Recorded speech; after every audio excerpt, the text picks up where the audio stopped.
The radio in my patrol car went silent at exactly 2:37 a.m., and that wouldn't have been strange if it hadn't happened every single night that week at the exact same time. At first, I thought it was just interference from the hills outside town. Our station covered a quiet, rural county, mostly empty roads, farms, and long stretches of forest that swallowed sound after midnight. When dispatch went quiet, I assumed someone was adjusting equipment back at the station, but the silence felt wrong, the kind of silence that makes you turn down the heater just so you can hear better. I remember glancing down at the dashboard clock because it felt important to know the exact moment things stopped, 2:37 a.m. The radio crackled once, like someone was about to speak, and then it stayed dead. I called dispatch 3 times, no answer. Normally, someone responds within seconds. That night, the only thing I heard was the hum of the engine and wind pushing against the cruiser doors. About a minute later, the radio came back on by itself. The voice that came through wasn't dispatch. It sounded like someone whispering from far away, repeating a single sentence slowly, almost like they were reading instructions. Unit 12. Do not stop the vehicle if you see someone standing in the road. I remember feeling confused because that's not how dispatch talks. They always use call signs, always clear and direct. I asked who was speaking, but the radio cut off again. 10 seconds later, dispatch returned like nothing had happened.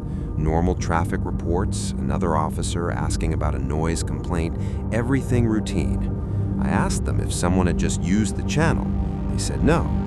I almost ignored it, chalked it up to crossed signals, but later that same night, I was driving along County Road 18 when my headlights picked up something in the distance. Someone was standing right in the middle of the road, just standing there. No car nearby, no flashlight, no movement. The first thing I thought about was the voice on the radio. Do not stop the vehicle if you see someone standing in the road. It sounded ridiculous at the time, but as I got closer, something about the figures started to feel wrong. They weren't waving or reacting to the cruiser. They were just facing forward with their arms at their sides. I slowed down instinctively, but then I remembered the warning and instead drifted slightly into the opposite lane and drove past without stopping. As I passed, I turned my head just enough to see them in the corner of my eye. The person's head followed the car, slowly turning to watch me pass, but their body didn't move at all. I checked the rearview mirror a second later, and the road was empty, completely empty. I actually pulled over then and got out with my flashlight, thinking maybe they stepped off the shoulder, but there was no one there and no footprints in the gravel. The next night, the radio cut out again at 2:37. Same silence, same crackle, same distant whisper. This time, the voice said something different. Unit 12, if you hear someone knocking on the back window, keep driving. I remember sitting there gripping the steering wheel, trying to decide if someone at the station was messing with me. I even called dispatch immediately and asked if they heard anything strange on the channel. They said the signal never dropped.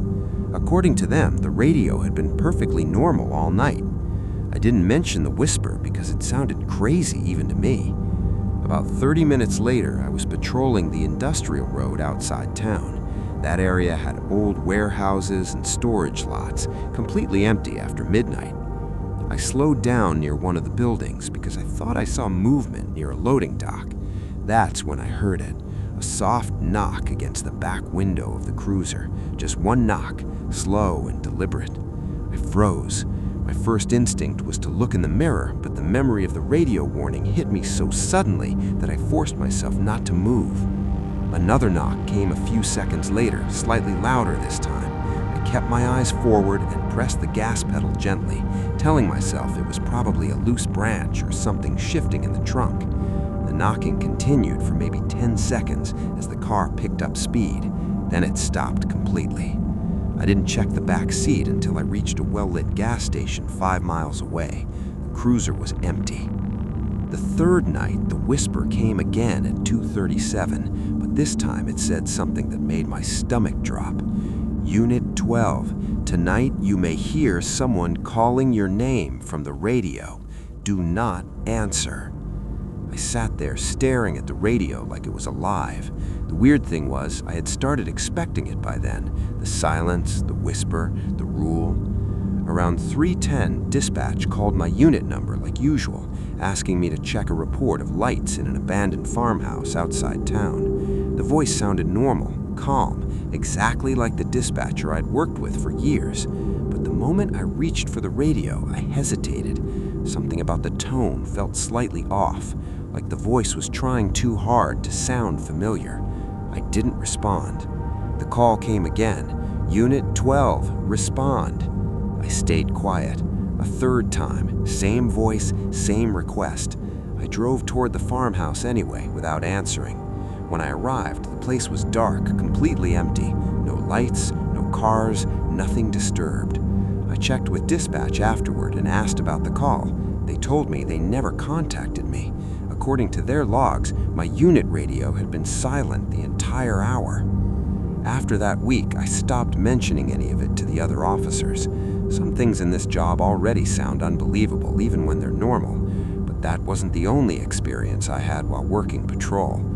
The second one happened about 2 years later during a winter shift when snow covered the entire county and the roads were almost desolate. Dispatch sent me to check on a parked car near the edge of a wooded highway pull-off.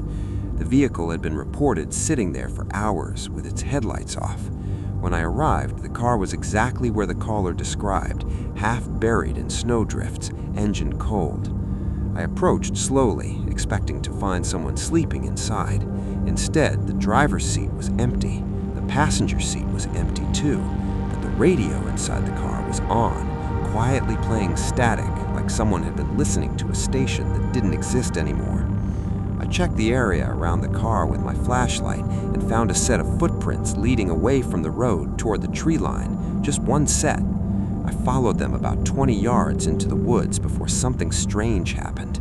The footprints stopped, not turned around, not faded, just stopped mid-step like the person had disappeared into thin air.